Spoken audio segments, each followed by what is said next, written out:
Thank you. Thank you very much. You came to my talk in which I will focus more on some neglected factors in the Drake equation. Of course, after discussing it so thoroughly for 2 or 3 days, there are very few neglected things about it, I think.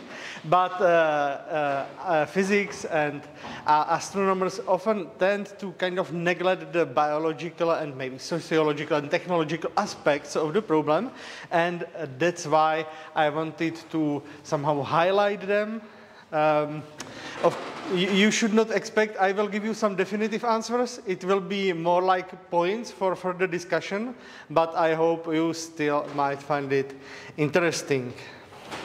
And for those of you who don't know me, maybe we met on a seminar from astrobiology or basics in astrobiology. Maybe we will meet there later on this semester, but I am one of its teachers, together with Tomáš, and who will be speaking after me, and together with Julie, who is also here.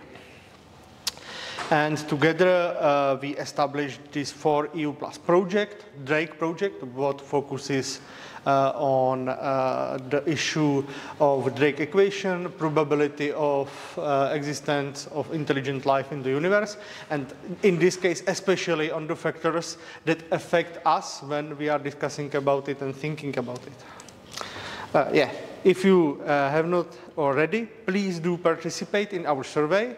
It's a short questionnaire, 20, maximally 30 minutes. It will greatly help us with our project. And just to super briefly introduce myself, as I already said, I am teaching this astrobiological stuff here on the Faculty of Science, and I'm a researcher in the Laboratory of Evolutionary Biology. You probably know Professor Flegger, who is head of the laboratory. We are based on the Department of Philosophy and History of Sciences. And in comparison to my colleagues who often focus heavily on evolutionary parasitology or evolutionary psychology, I more focus on some evolutionary and macroevolutionary questions like evolvability, macroevolutionary trends, what are the basic processes taking place in evolution, which, as you can see, can have some like astrobiological implications. And now what I want to talk about here today. I will first give you a very brief introduction to Drake equation, probably even briefer than I first thought because my colleagues mentioned it several times here. Then I will discuss the issue of whether evolution is more of a contingent, convergent, or law-like process. We will get to it, what it means.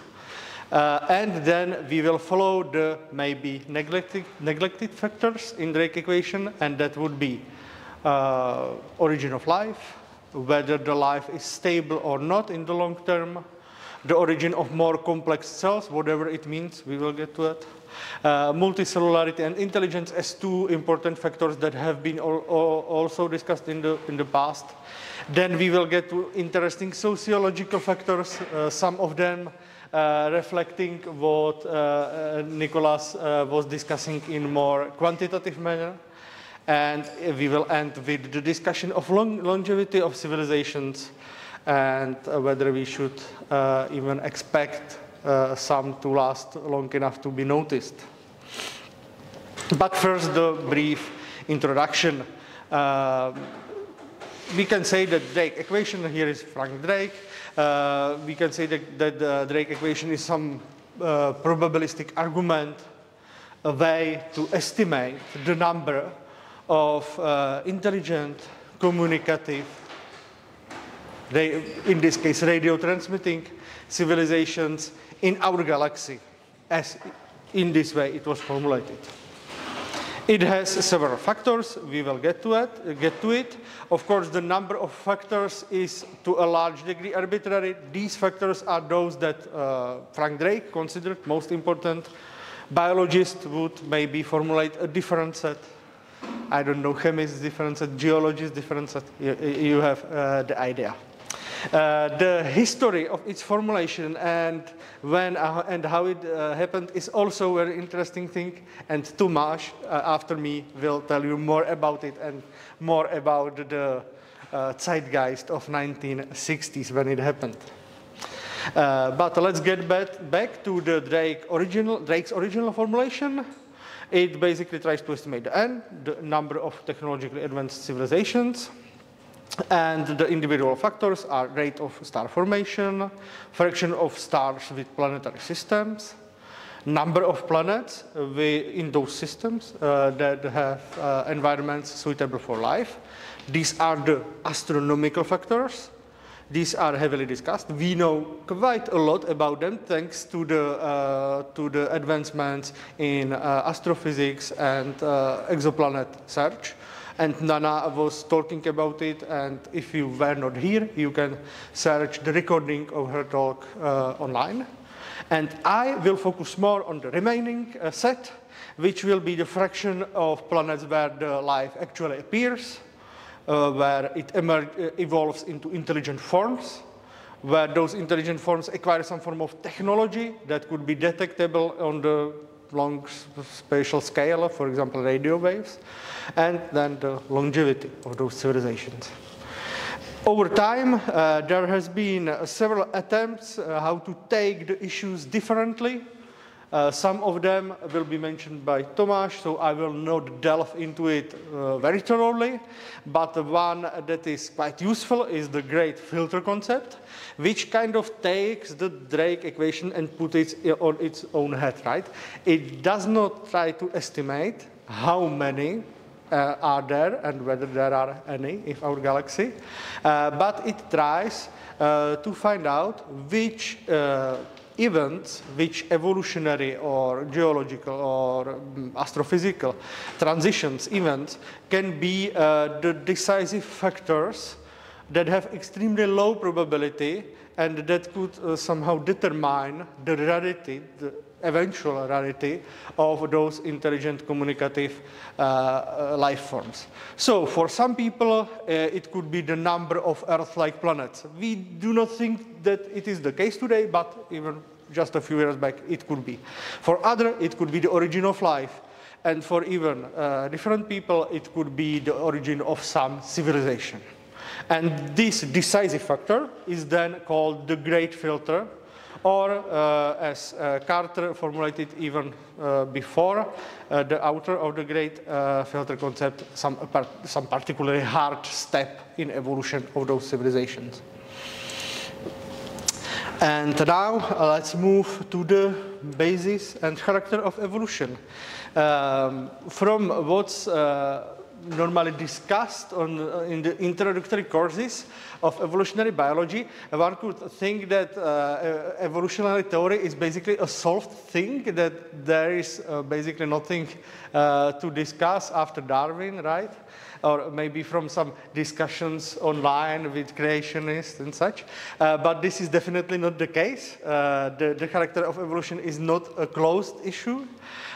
We today have some idea of what's most probable, but there are definitely some alternative views of it. And we can basically distinguish three large views of how evolution could work. One would be that it is in a law-like process. It can be described by some equations. It is something like physics or chemistry. We can put it into equations, we can put it into tables, and then we will understand it completely, and it will occur the same way on any planet in any environment. We could choose many people to illustrate this view. It was quite widespread, especially in the 18th century. I chose Etienne Geoffroy Saint-Hilaire, but we could choose any other. Contrary to that, there are people who think that evolution is to a large degree a stochastic process, a process where chance plays a strong role. And these could be illustrated, for example, by Stephen Jay Gould.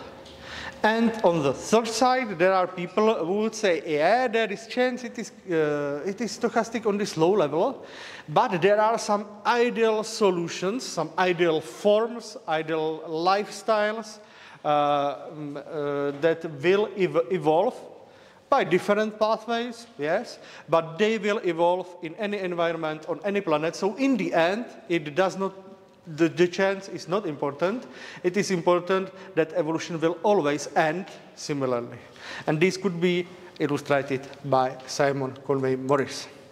There is a surprisingly high number of approaches that stress the law-likeness of evolution. Some of them historical, some of them even modern. Some of them stress that some deity plays with evolution, like some game. Others stress out that this is not a religious thing at all, that these forces can be purely natural. These could be some life forces we have not yet described, or it could be even some geometrical necessity. So these approaches stretch out from some very religious ones, stressing the role of God in evolution and biology and so on, to others that are purely mathematical. For example, to illustrate that this is no crazy thing, for example, Darcy Wentworth Thompson at the turn of 19th and 20th century showed off that we don't need any mutations and selection and such way of thinking to describe how the shapes of fish differ from each other, because these are basically only deformations of some basic body plan. So yes, maybe there are some genes, maybe this is what really happens on the low level. But on the level that's interesting for us, the level of phenotype, this can be described as some geometrical transformation. And this would be a way how to approach evolution as a process that's governed by laws. And even today, even in mainstream evolutionary biology, we are quite sure that evolution has some deterministic component. But on the other hand, we only acknowledge it is a particular component. And the character of evolution is most probably contingent. Contingency is a way how to describe a chance in some historical system, but it's not like purely random chance. It's not like 100% stochasticity, because, you know, evolution is historical. So it will probably not happen that my ears would now enlarge and I will fly off because they will become ears. That would be extremely improbable. And even in evolutionary timescales, it is improbable that ears would evolve into wings because they do not have any bones in them and so on. So in evolution, yeah, there happens, the things happen by chance, mutations and changes and such, but their success is determined by the previous history of the system. And that's what Stephen Jay Gould termed contingency and contingent character of evolution. And in this way, he puts his famous analogy, his famous Gedanken experiment, when he says if we were able to travel back in time to the times of Cambrian explosion, when first complex multicellular organisms, animals emerged, and changed only one little thing, you know, the killing the butterfly, but there were no butterflies, yeah, but killing some opabinia or a coral. And then we rerun the tape of evolution again. Totally different dominant species and dominant evolutionary lineages would probably emerge on Earth. And yes, they might partially look like some modern organisms. Some might have hard shells, some might have a lot of appendages, some might have no appendages. But these would definitely not be the same. They will have different evolutionary constraints, and most probably no intelligence or no humans would emerge again. And the convergent way of thinking is illustrated by Simon Conway-Morris, that acknowledges that, yeah, evolution has this random component, etc., but he argues that far from its myriad of products being fortuitous and accidental, evolution is in the end is very predictable. And he shows this in his books and in his papers, that solutions to some like cellular structures or even parasitism, metabolic pathways, how to build your cytoskeleton, how to achieve the active movement even in multicellular organisms. These are very analogous, and different evolutionary lineages will end with the same solutions. So this is not a picture of Simon Conway Morris. It's a picture of Dale Russell, who was imagining how intelligent dinosaurs might look like if they could evolve. But it kind of illustrates what Simon Conway Morris proposes. If they had enough time, they would probably reach the phenotype very similar to how we look like. So if we apply this to extraterrestrials, they would probably look very similar to how we look like. And this is actually a thing Simon Conway Morris says, like explicitly, that if there are any extraterrestrial alliance intelligence, they will look like we do like. I think it's not possible to decide which of those factors is true or the most dominant. We saw that in evolution, both or all three laws and some randomness and convergence plays a role. The dominant mainstream evolutionary view would be that contingency is most important. That's what modern evolutionary synthesis think. But who knows, like the field develops. And on this playground defined by these approaches, let's look on those factors of Drake equation. And first, of course, would be origin of life. And this one is, I think, the most fortuitous one, because there actually has been some development in last years concerning especially the dating of origin of life on Earth. For quite some time, from let's say latter half of 20th century onwards, it's been increasingly clear that life is present on our planet for a very long time, that it formed very soon after it became habitable, which was, and yeah, we can discuss about it, but let's say which was about 4.2, maybe 4.3 or 4 billions of years ago. Lots of those fossils were dated to about 3.8 billion years to the past. Some of them later on disproven, but then substituted by other findings, and the consensus was that life is old about 3.8 billions of years. But indeed, in the last years, there has been a series of findings of different kinds, like in this case, carbon isotopes and carbon isotope dating, fossils, molecular biology findings, in this case, Preluca gene duplicates, or combined approaches that showed that life might be even older than those 3.8 billion of years. And they shifted this dating to almost unbelievably early time frame in the evolution of our planet. In this case, it would be about 4.1 billion of years. You can see the green arrows, right?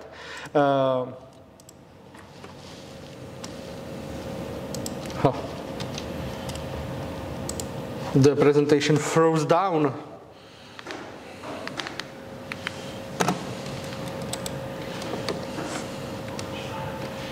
Just a second.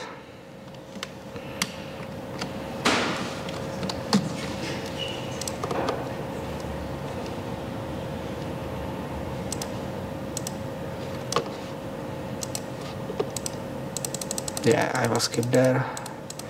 So That was only to increase the tension, right? The carbon isotopes dating says it was about 4.1 billions of years ago.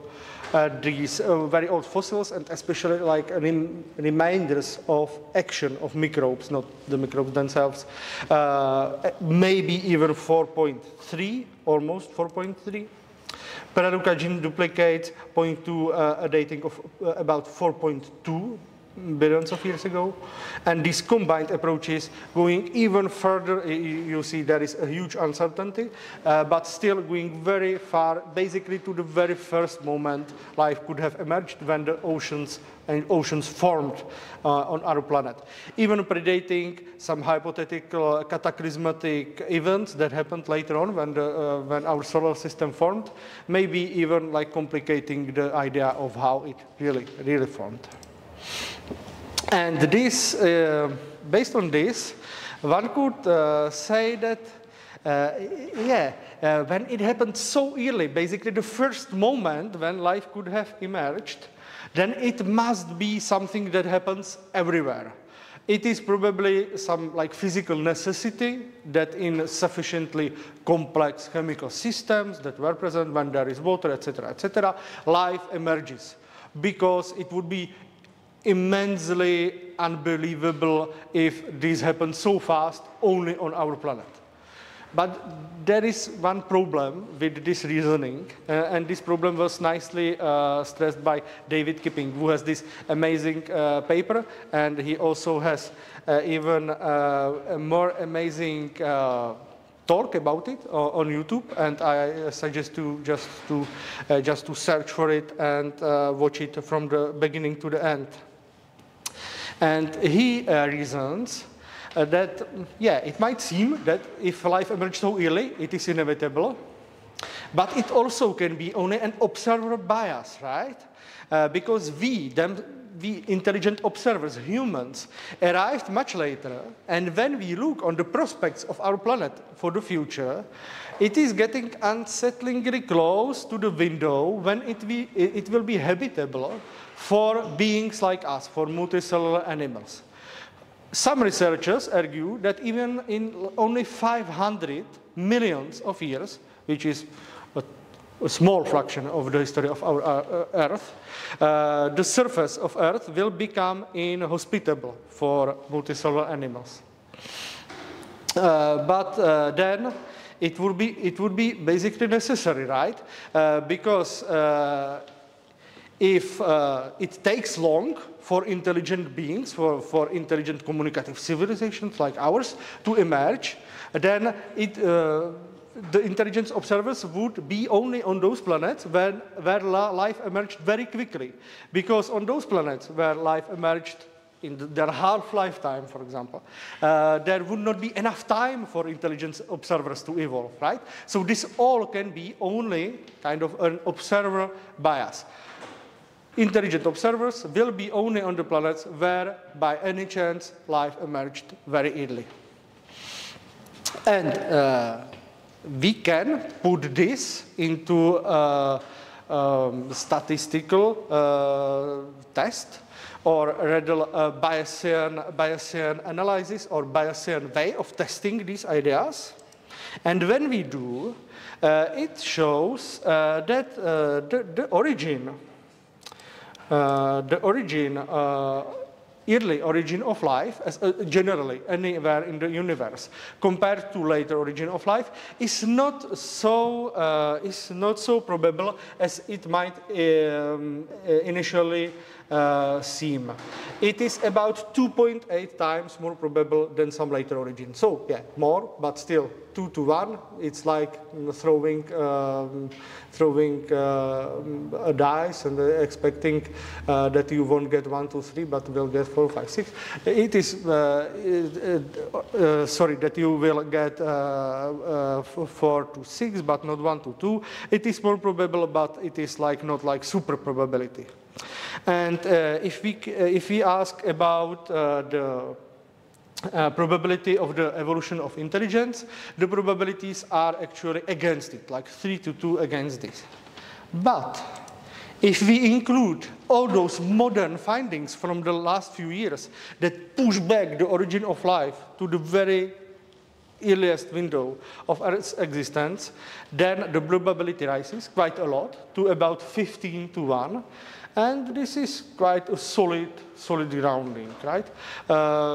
I would bet maybe on 15 to 1 that life generally emerges quite early on any planet that is hospitable for life. If you are interested about what it does with the probability of intelligence, it does not change much. But the probability of early emergence of life, it is now quite strongly supported. So we can maybe provisionally close that the origin of life seems to be quite probable, maybe convergent process that happens wherever it is possible.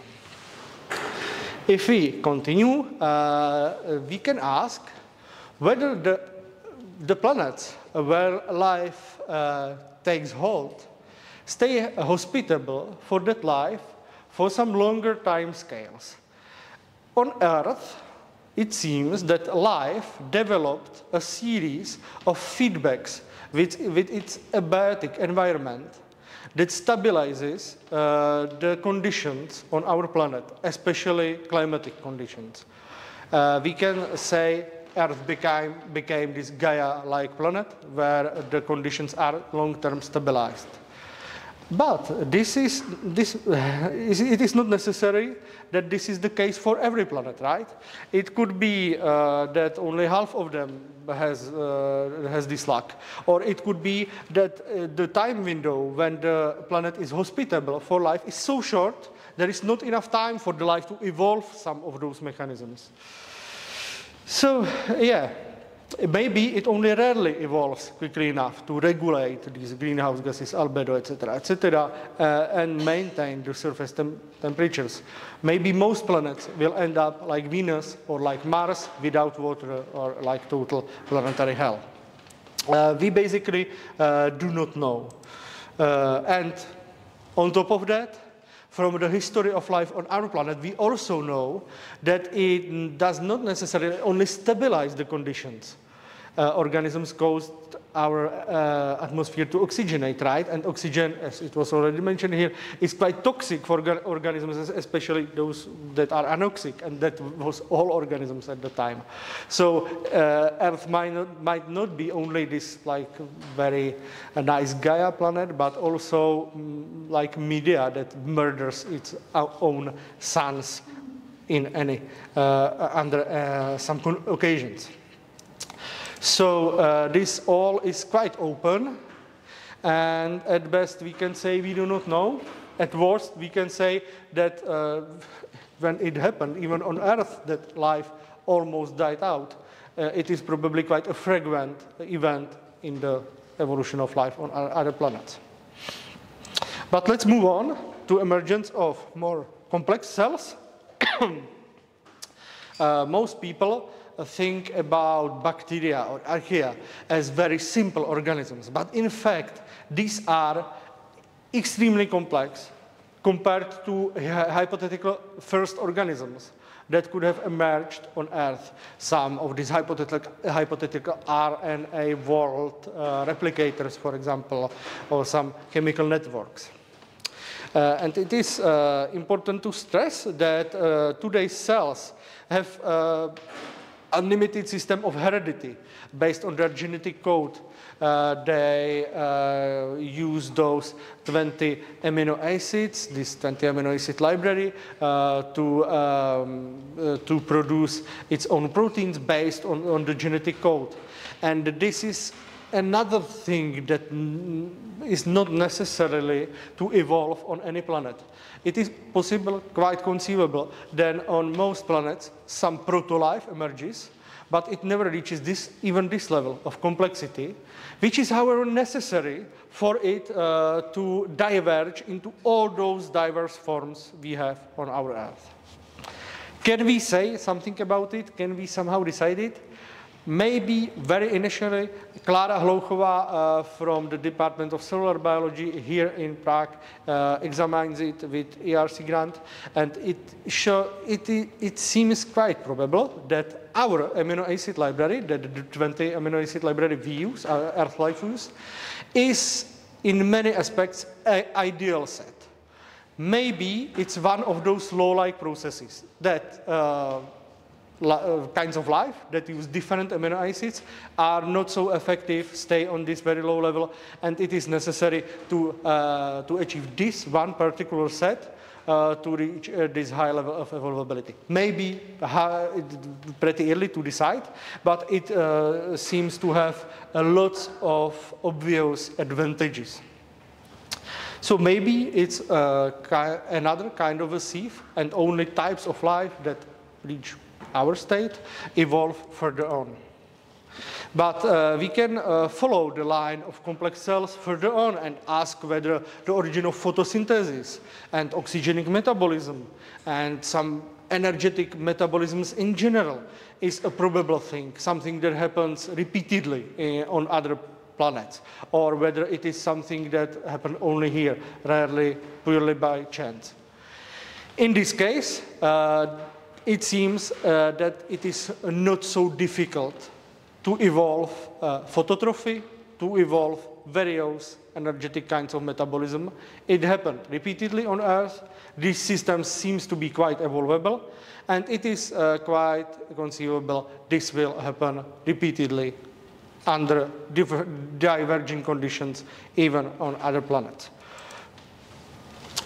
Another step towards even more complex cells would be horizontal gene transfer, symbiosis, and symbiogenesis, basically the origin of eukaryotic cells, some eukaryotic grade of cells, cells that would later incorporate even plastids and give basis for plants and such organisms. Well, eukaryotes evolved only once on our planet. So one would be prone to say it's one of those rare chance events, maybe even the great filter. But on the other hand, symbioses are very frequent. We have many examples of symbiogenetic relationships between organisms. Plastids emerged at least 2 times. We now have the example of Paulinella, which for some reason did it quite recently, acquiring a cyanobacteria and incorporating it. So maybe it is not so doomed, and these events happen quite frequently. Or we can argue that when eukaryotes emerged and redefined all the ecosystems we have on Earth, we don't have much of those stromatolites or some microbial growth today. These are reserved to some extreme environments today. But most of our environments, well, if there were not humans to like kill the animals, they would look somehow like this. So maybe the origin of eukaryotes somehow redefined how the environment looks like, and there was not enough space for some repeated origin of them. But even that could really be this great filter, this rare event that never happens again, could in fact be the origin of sexual reproduction or sexuality and subsequent gene-centric evolution. We today, ancestrally, all eukaryotic organisms are sexual.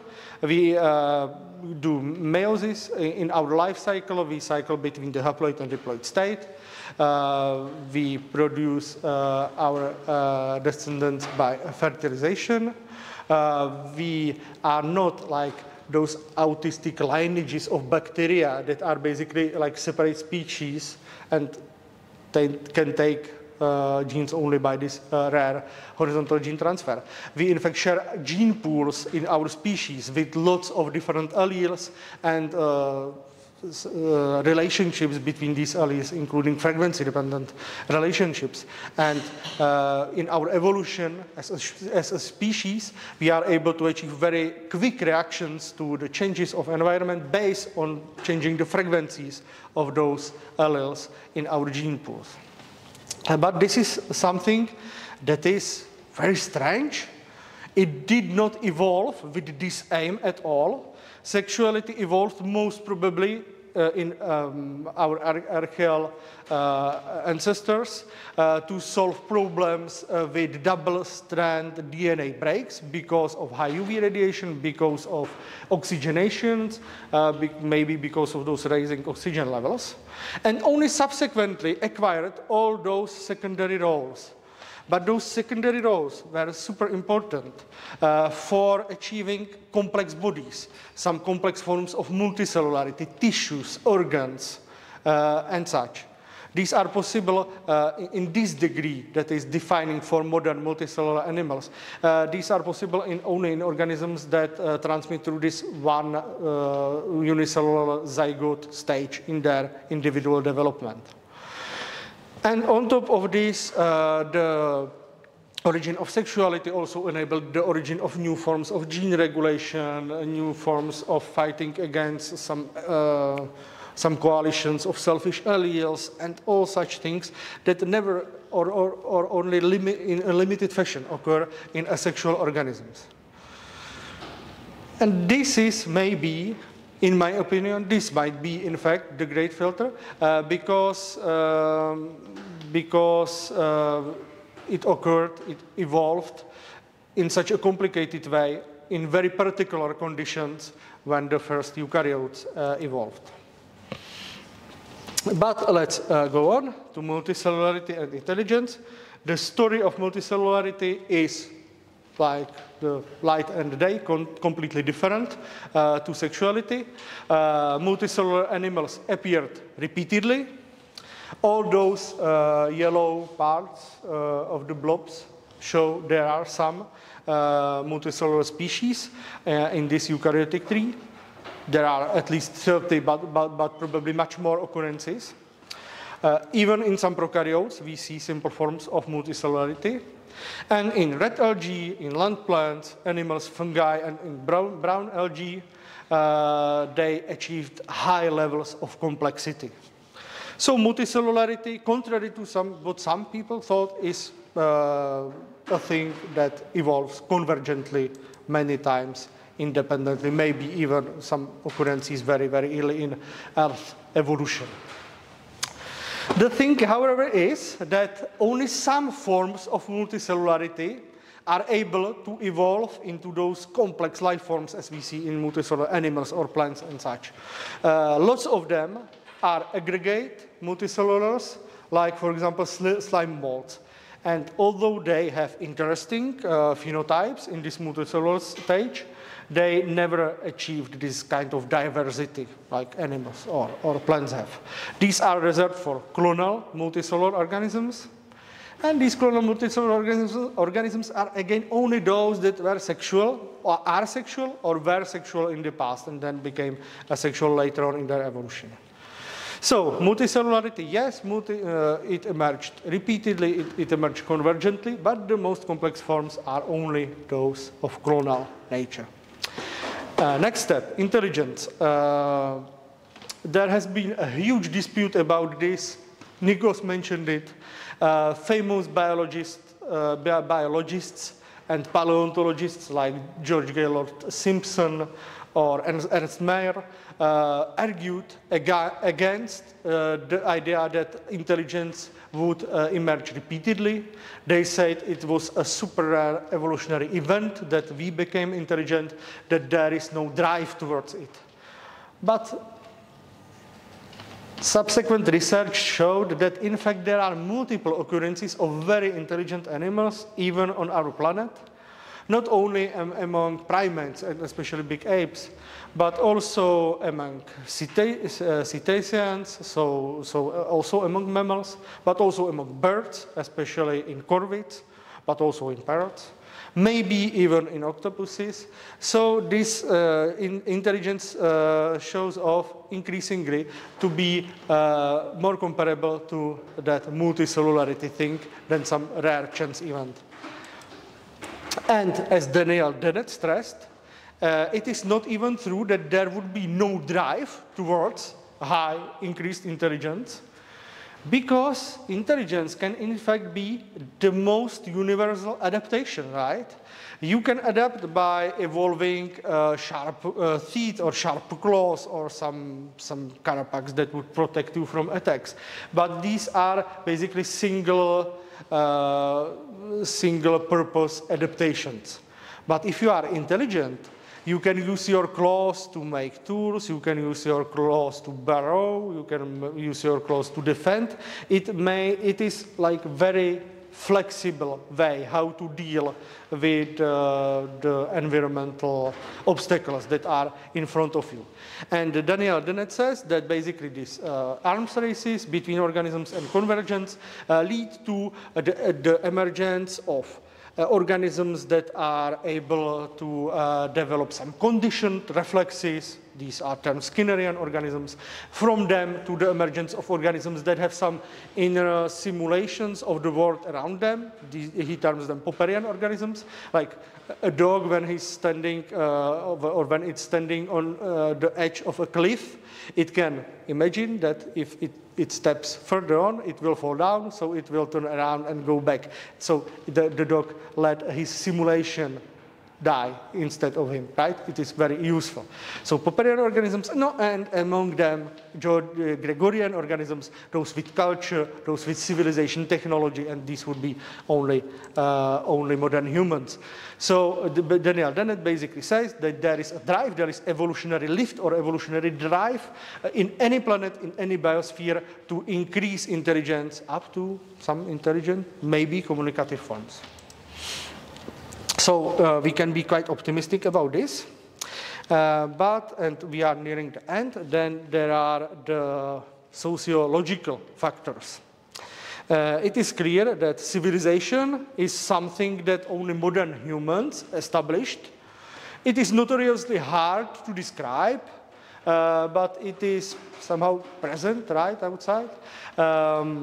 It is clear that it had some environmental, anatomical, social requests, that it is hard to imagine that in some solitary species that is not able to even cohabitate with other members of its species, something like civilization will evolve, right? So there are some constraints for its emergence that were fulfilled in humans. Some animals also use tools, some use some signals, but we never see some advanced tool usage, and we especially do not see the cumulative improvements of those tools over time. Great apes, for example, use a number of tools, but they usually invent them over and over and does not improve them in this ratchet or snowball-like effect as humans do. Do not improve them over generations. And they also do not use abstract language, which is another defining aspect of our civilization. The road from the emergence of civilization towards some modern technological state, of course, was not straightforward. Civilizations emerged and collapsed again and again, but there still was some transmission of ideas of this achieved level of technology of knowledge, although, again, not complete, but there was through time. And on top of that, only some of those civilizations, and you must take into account that only humans achieve this civilization, and only a very small amount of all civilizations that happened on Earth evolved or created something like technology. And we think that only our, let's say, Western civilization evolved what we call modern science with this hypothesis testing and so on, and then combined the two, the science with technology, greatly improving its development in all conceivable aspects like energy production and resource production and population numbers, etc., etc. There are some examples. Technologies improved over time in different civilizations, of course, but this like fortuitous combination that culminated in industrial revolution that is typical for 18th and 19th century Britain, it occurred again only once, giving rise to our modern technological industrial civilization. This positive boost, this productivity boost, positive feedback, it's something we see only in modern society. And we cannot be sure whether this would happen again in China if it did not happen in Europe. But what we know from our observation is that from all the hundreds and thousands of civilizations, it happened only once. Communication. The issue is that even when we have very advanced, very technological civilization, that has modern science, modern technology, it is not necessary it will be interested in some communication or colonization, right? We have a nice example of Chen He's travels from 15th century China. It was about 90 years before Christopher Columbus, and he made with his fleet that was that consisted of ships much larger than Santa Maria of Columbus, right? Several voyages exploring most of the Indian Ocean. And all the seas of the East Asia. We do not know actually what were the farthest points they got into. Maybe they explored most of Africa. Some people even speculate they got into America, and there is some very disputable evidence. But what is most important, after he died, all recordings, all logs, all the ships were destroyed because the descendants of the emperor did not want to invest further on into those voyages. And he even did not want people to know it was for something, so they destroyed most of these texts that resulted from them. And this isolationism is something we see repeatedly in human evolution. Even it is uncanny that even we were sending rockets to moon for like 20 years, right? Then we stopped, and we are kind of isolationist in this way.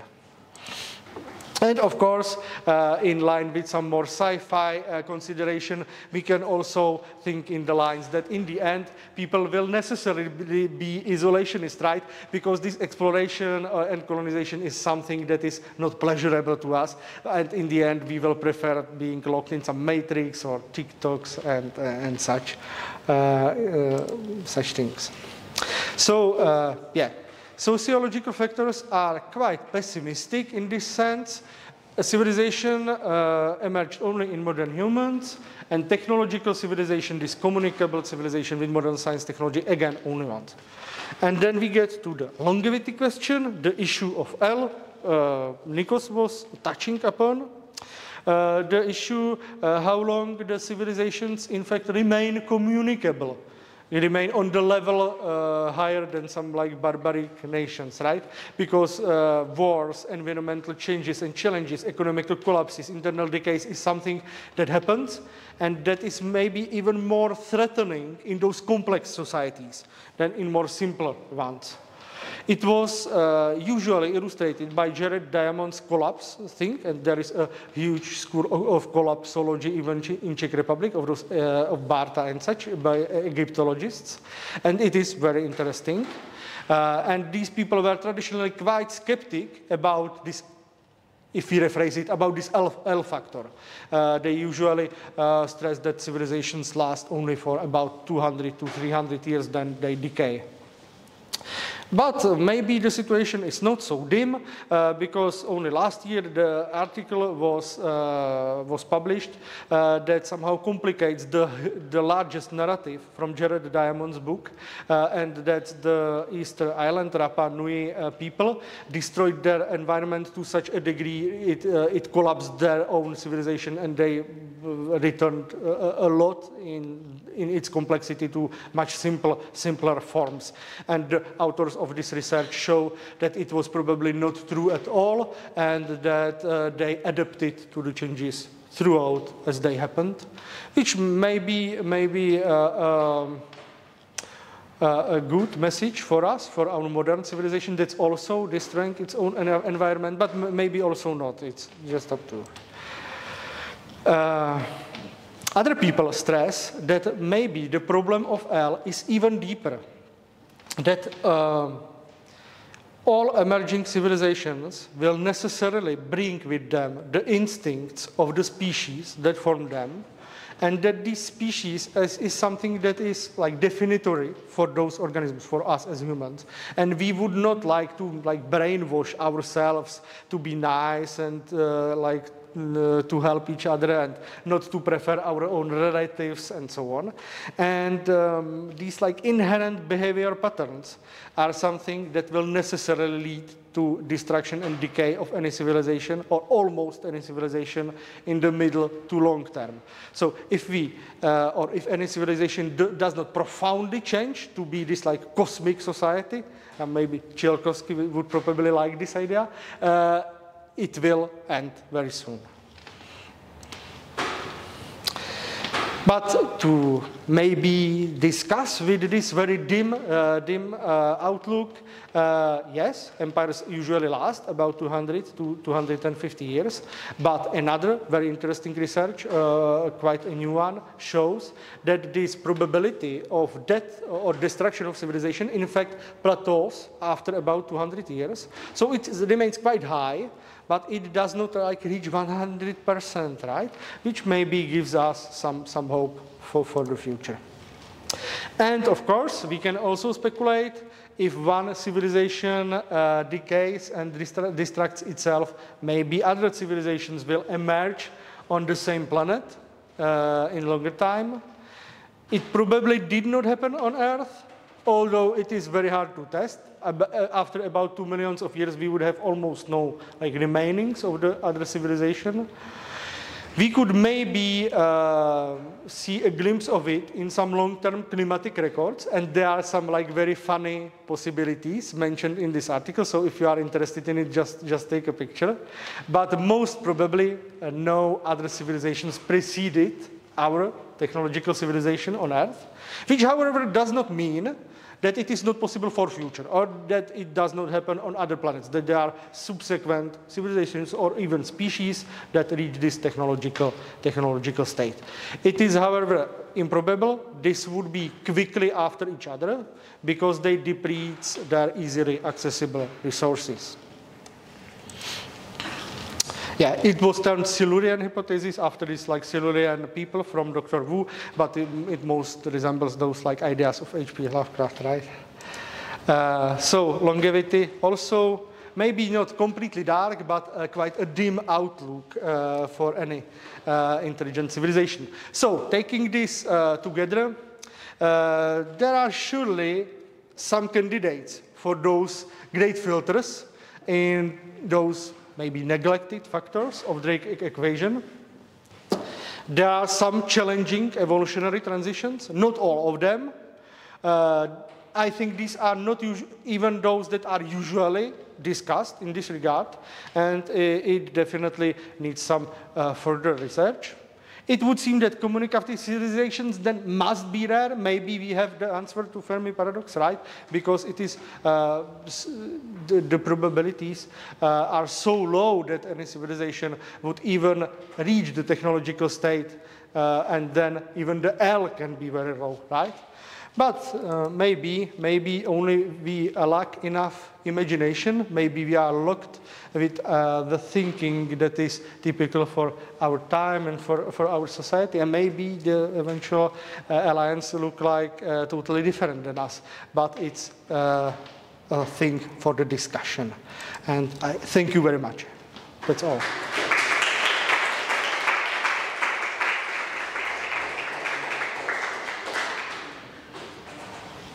Yeah, if you have any questions, I will be glad to answer them. I will send you the microphone, sorry.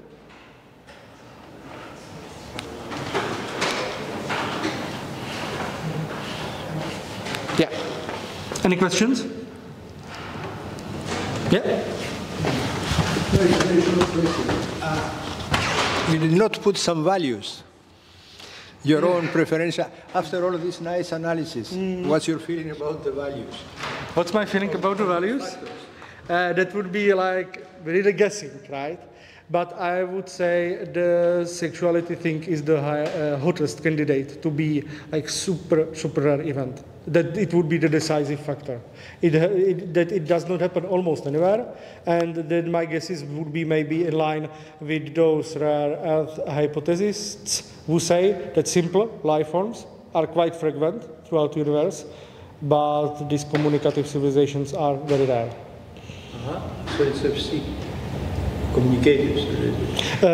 It would be, in terms of the standard equation, it would be, probably yes. Yeah, they take all those factors together. Yeah. Okay, it would be rare, very rare. So it would be alone. Okay. Maybe, or if we are lucky, there may be very few others. Maybe two of us. But of course, this is like conditional because we are still thinking about this steady state thing. But if there is like one civilization that colonizes whole galaxy and then it splits into all different kinds, that it's a totally different story, right? Any other question?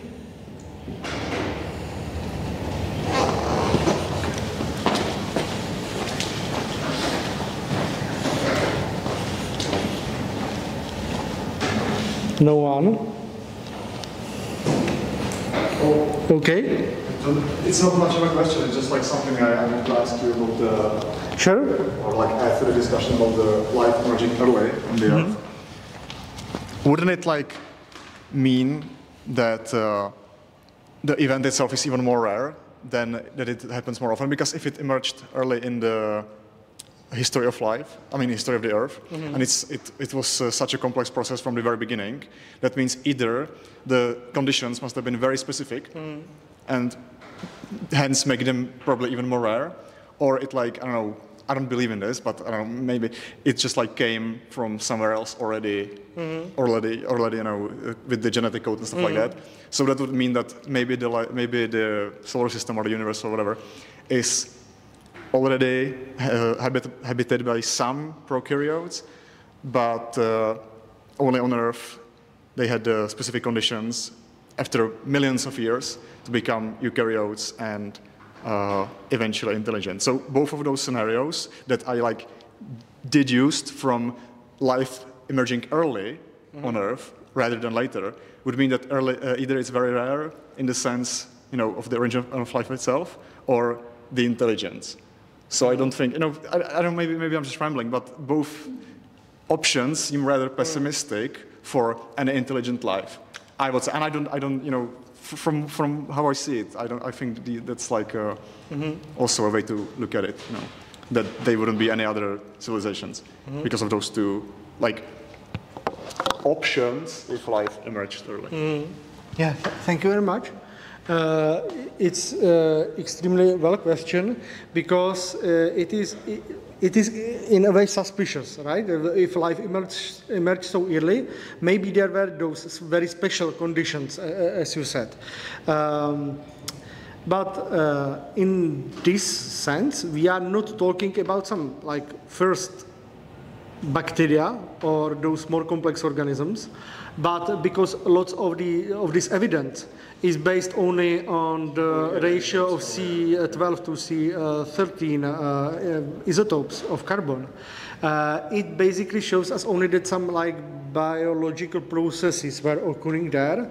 These could be very much like those proto-organisms or some like emerging organisms from those chemical webs and such. So maybe we do not need to think about all those complex things happening in such a short time scale, but only that the first spark towards the emergence of those like bacterial cells happened very early. Yeah. So in this sense, it's maybe not so suspicious, although I can see it's a valid argument in this sense. Yeah. Yeah. Yes. Thank you for your talk. Of course, there are a lot of different steps in this process. There are a lot of different factors in it, and a lot of uncertainties, but also some things that we are starting to figure out, or at least can see seem to be easy here on Earth. Which part are you the most excited about? Like, if you could choose one thing that we would figure out, what would it be? One thing I would stick with, of all those factors. Yeah, or like which of the research fields are you most, do you think is most promising? What would you, yeah. It's a hard question. I think most promising to reach some concrete evidence is probably the research into those like earlier parts of evolutionary pathway. Something as Klára Hlouchová, I mentioned her, is doing. The investigations into cellular biology, how those like cellular mechanisms could have formed. And there are great advancements in this area in last years. And I think these even made, again, somehow redraw our ideas even about life in the universe. But if I would be to mention the most thrilling ones, these are also the societal things, because like in modern historiography, sociology, and so on, nobody believes in any laws of history and such. It is something that was strongly stressed in 19th century, right? It led to all those like terrible regimes in 20th century, and it is kind of abandoned field, but still it seems that it is not like deterministic, right? As biological evolution is not deterministic, but there are some like regularities in the development of societies and institutions and such, and these are also super interesting. Although I do not think it would be very promising field to start researching. Fair, thank you. Thanks. I would say that one other promising direction is studying Mars as much as possible, because if we find no convincing evidence of life on early Mars, then it would probably mean that it's not very easy for life to emerge. But of course, n=2 is also not a great sample. So but I think in this Bayesian approach, if we found life to independently emerge in Mars also very early, that would be very, very strong evidence. So in this sense, it is definitely worth of further investigating. Okay, any other questions? Okay, Nana, once more. Sorry, I keep going. Yeah, I completely forgotten I wanted to ask about this. So you mentioned at the beginning a lot of signs of early life here on Earth. Some of them were fossil-based, some of them were chemical. And of course, mentioned that we are finding more and more of these. And I guess this is sort of similar to what we're looking for on Mars to some extent. How common are they on Earth? Like, how difficult is it to find it here, and can that give us an indication of how easy it should be to find on Mars? I'm not a geologist, so I will give you some like washed out answers, right? But on Earth, the situation is extremely complicated by the presence of all the life around and soils and such. So we must search for very specific areas, and usually some inner parts of the rocks, and be very careful about their interpretation. This is like easiest on Mars, when we at least know that life is not widespread. We would see it. And the only contamination can come with us, with our equipment. So the issue on Mars is probably finding the right rocks, which maybe happened now, as it's widely discussed, and then to have the right equipment on the place, or send the samples to Earth. Yeah, these are probably even greater obstacles on the pathway, because on the Earth there are just a few places, but we can go there themselves, right, and study them. But still, it gives us some hope. The final interpretation, however, is extremely difficult, and it will be extremely difficult, and probably not finally conclusive in any case. It is true even for those samples from Earth, all those articles are not like definitive solutions that definitively were bacteria 4.2 billion years ago. But we have strong evidence of presence of some biological processes under these and these conditions. Nice, exciting. Thank you. Thank you very much. And maybe, yeah. This is also a view of the life itself, yeah? But how this compares to, let's say, astrophysical limits in terms of in this long-term development of the universe and stars, since one of the limits of filters, let's say, would be having a diverse mix of elements that had to be done by the early generations of stars. Any planetary system must be stable, so it must it is very difficult probably for life to emerge when the star is too young and, let's say, not in a steady state in this main sequence part of its life. And actually, Sun is not actually a typical star. It's actually quite above average star. So how these, let's say, I would say even first conditions could mix up with the next steps that are here in life. Is there some kind of I would say how these probabilistic arguments about how each step was repeatable in history, and how long did it take to emerge? How much does this compare to the evolution of the planetary systems themselves? Yeah, I think this points to the idea of the rare Earth again, maybe that our planetary system and our planet might in fact be quite rare in one aspect, maybe in many respects, and it is quite possible. We are not like absolutely Copernically average, but we still do not seem to be super rare. We have this large moon, as Nana was already discussing. That's one point, maybe, that could have played a role. We have the huge Jupiter that maybe prevented some further of those huge extinction events. But in my opinion, I don't think these are like some extremely strong arguments in these like astronomical terms.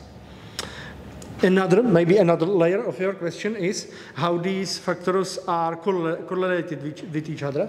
And that's a Drake equation is written that each of those factors like conditions all the following ones. So each on the right is dependent on the previous ones. How many planets are in the system? How many of those planets are habitable? How many of those habitable planets originate life?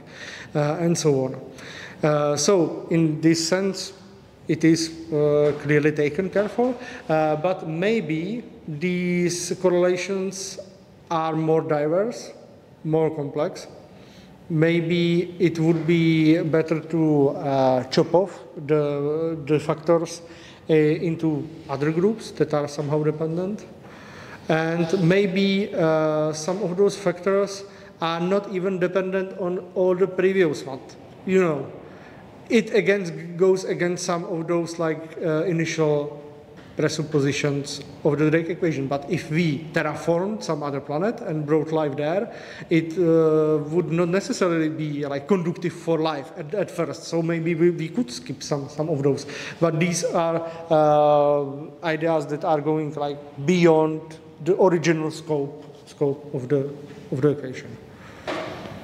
Thank you. Yeah.